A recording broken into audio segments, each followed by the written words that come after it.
मशीनें लगेंगी, कुछ दवाएं लगेंगी, इनका जो भुगतान होगा वह विभाग के द्वारा किया जाएगा। इस तरह का लाभ इनको मिलता है।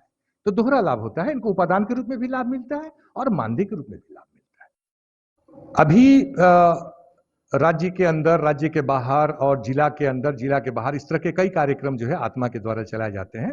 उसी कार्यक्रम के अंतर्गत पटना जिला से किसान अंतर जिला कार्यक्रम के अंतर्गत कृषि विज्ञान केंद्र भोजपुर में आए हैं।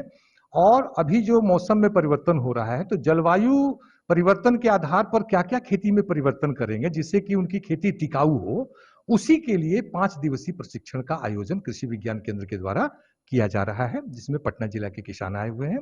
और इनको जलवायु अनुकूल कृषि के लिए किस तरह का फसल प्रणाली होना चाहिए, किस तरह उर्वरक प्रबंधन होना चाहिए, कीट व्याधि प्रबंधन क्या होगा, और साथ ही साथ कौन कौन सी किस्मों का चयन करेंगे, इन सारी चीजों की जानकारी इनको दी जाएगी। साथ में इनको बहुत सारे जो अलग अलग प्रक्षेत्र हैं जहां पर किस तरह के कार्यक्रम हो रहे हैं, वहां पर भी इनको ले जाकर के उन चीजों को दिखाया जाएगा, जिससे कि उसको देख करके और ये सीखे और उनको भरोसा हो कि हाँ ये चीजें कारगर हैं और ये बड़े से अच्छे से इस काम को कर सकते हैं। इस प्रशिक्षण में सिर्फ पटना के लोग नहीं, इस प्रशिक्षण में ये पटना आत्मा के द्वारा प्रायोजित है, इसलिए इसमें पटना के ही लोग हैं। इसमें इस तरह के कार्यक्रम हम लोग अपने किसानों के लिए भी नियमित रूप में करते रहते हैं, लेकिन अभी ये जो कार्यक्रम चल रहा है ये पटना जिला के किसानों के लिए चल रहा है।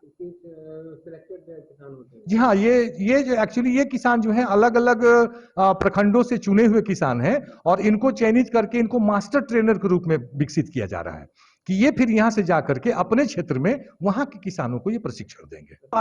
आधुनिक तकनीकी हैं वो ज्यादा से ज्यादा लोगों तक पहुंचे और हमारी कृषि की दशा और दिशा में सुधार हो चुकी।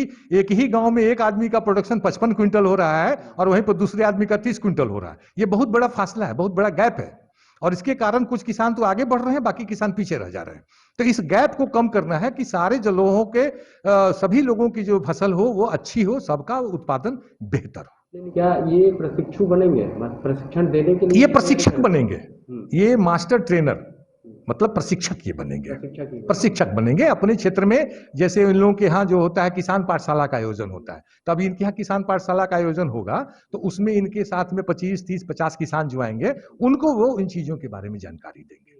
ओपन है, उनके लिए द्वार खुले हुए हैं। कृषि विज्ञान केंद्र हमेशा जितने भी लोग जितना भी प्रशिक्षण चाहते हैं उनके लिए यहाँ पर कभी कोई रोक ही नहीं है।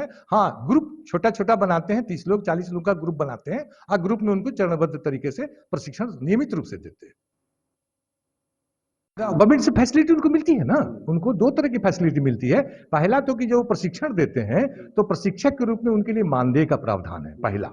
दूसरा क्या है कि बहुत सारे जो टेक्नोलॉजी का जो डेमोन्स्ट्रेशन होता है, 1 एकड़ का, 2 एकड़ का, 3 एकड़ का, इस तरह का मॉडल बना हुआ है, तो वो मॉडल उनके यहाँ जाता है, इन लोगों के यहाँ जाएगा और वहां पर जब जमीन पर ये उसको उतारेंगे तो उसमें जो इनपुट आएगा, जैसे बीज लगेगा, कुछ मशीनें लगेंगी, कुछ दवाएं लगेंगी, इनका जो भुगतान होगा वह विभाग के द्वारा किया जाएगा।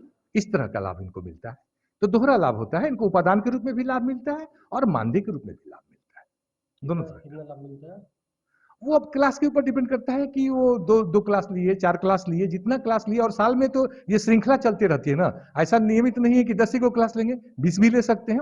तो एक क्लास का कम से कम 500 रुपये इनको मानदेय मिलता है।